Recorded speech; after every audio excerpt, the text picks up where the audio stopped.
किसी किसी के साथ ऐसा होता है कि जब वो जस्ट स्टार्ट करते हैं या फिर अपना जो पार्ट है वो फीमेल की बॉडी में एंटर करवाते हैं, तो तुरंत बाद ही उनको बहुत ज्यादा तेज हो सकता है झंझनाहट महसूस हो उस जगह पे, ठीक है,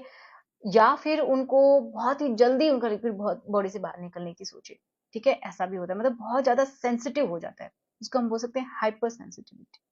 तो ये दो तरीके से होता है, या तो वहाँ की जो आपकी जो हेड वाली नसें हैं वो बहुत ज्यादा एक्टिवेट हो गई हैं, हाइपर एक्टिव हो गई हैं, ठीक है, या फिर जो मेल्स का जो एक टिश्यू होता है वो टाइट हो गया है, तो भी ऐसा होता है, या फिर वहां पे कोई इन्फेक्शन हो गया है तो भी हो जाता है, ठीक है। तो आज हम इसी के बारे में बात करेंगे कि किस तरीके से इसको रिड्यूस आप अपने लेवल पे कर सकते हैं और कब आपको डॉक्टर के पास जाना चाहिए, ठीक है। तो चलिए शुरुआत करते हैं आज के इस वीडियो की। देखो,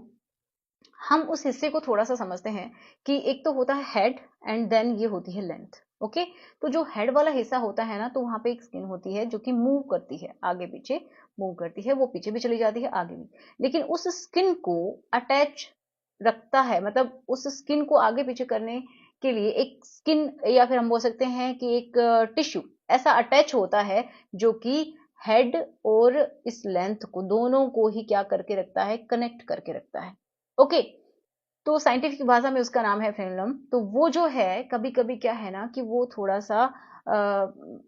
उस हिस्से में या तो कोई कट्स आ गए हैं या फिर वो बहुत ज्यादा हार्ड हो गया है, जिसकी वजह से पूरी तरीके से वो पीछे नहीं जा पा रहा है, वो जो स्किन है वो, है ना, ये भी प्रॉब्लम हो जाती है। या फिर बार बार आपको इन्फेक्शन होते हैं, यूटीआई होती है, जिसकी वजह से भी वहां पे कोई रेडनेस आ गई है, या फिर जो आपका हेड वाला हिस्सा है वहां पे इतनी सारी नर्व्स होती है ना, अगर वो हाइपर एक्टिव होगी, वो कब होते हैं, जब ऊपर की जो स्किन है ना आपकी, बहुत ही पतली सी स्किन होती है, तो वो डैमेज हो गई है, वो लेयर डैमेज हो गई है, जिसकी वजह से वो वहां की जो नर्व एंडिंग्स है वो सीधा एनवायरनमेंट के संपर्क में है, बहुत ही थिन सी एक लेयर होती है, अगर वो डैमेज हो गई तो प्रॉब्लम होती है। तो अगर ऐसा है तो भी ऐसा हो जाता है। अब देखो, अगर फ्रेनुम की प्रॉब्लम है तो भी होता है, तो जो फ्रेनुम की प्रॉब्लम है ना वो मोस्टली घर पे आप ठीक नहीं कर पाते हैं, अगर कट्स हैं और भी कोई दिक्कत है तो आप घर पे नहीं कर पाते हैं उसको, तो फिर आपको डॉक्टर को दिखाना पड़ेगा। और जो सेंसिटिविटी है उसको भी कुछ हद तक आप कंट्रोल कर सकते हैं। कैसे? पहला तो यही कि जब आप रात को सोएं तो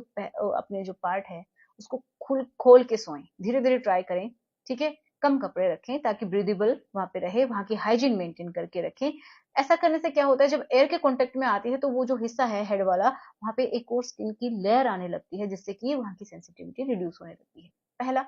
दूसरा, आप क्या कर सकते हैं, ऑयल से मसाज कर सकते हैं, ऐसा ऑयल जो कि सेंसिटिविटी को रिड्यूस करे या फिर थोड़ा वो जो इन्फेक्शन है उसको भी किल करे। तो उसके लिए आप कोकोनट ऑयल लेंगे, जो कि एक्स्ट्रा वर्जिन कोकोनट ऑयल है, या फिर आपको सूटेबल है कि अगर आप ऑलिव ऑयल ले सकते हैं तो वो ले लीजिए, इनमें से कोई भी एक लेना है। साथ में 2 से 3 ड्रॉप्स या फिर 3 से 4 ड्रॉप्स मैक्सिमम, वो आप उसके अंदर मिलाएंगे, 1 चम्मच लेंगे, ठीक है, मतलब कोकोनट ऑयल की ले ली आपने 1 चम्मच, उसके बाद आप लेंगे 3 से 4 ड्रॉप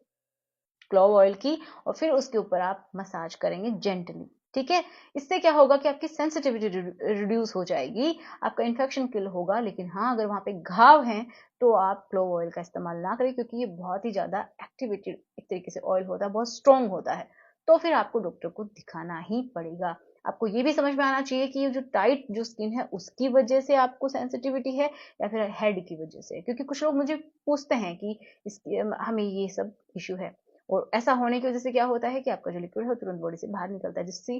की वजह से आपको पी की प्रॉब्लम हो जाती है, मतलब जल्दी निकलने वाला, ठीक है। तो आप इस तरीके से उसको रिड्यूस कर सकते हैं और अपना समय भी बढ़ा सकते हैं। तो चलिए मिलते हैं नेक्स्ट वीडियो में। Thanks for watching, good bye.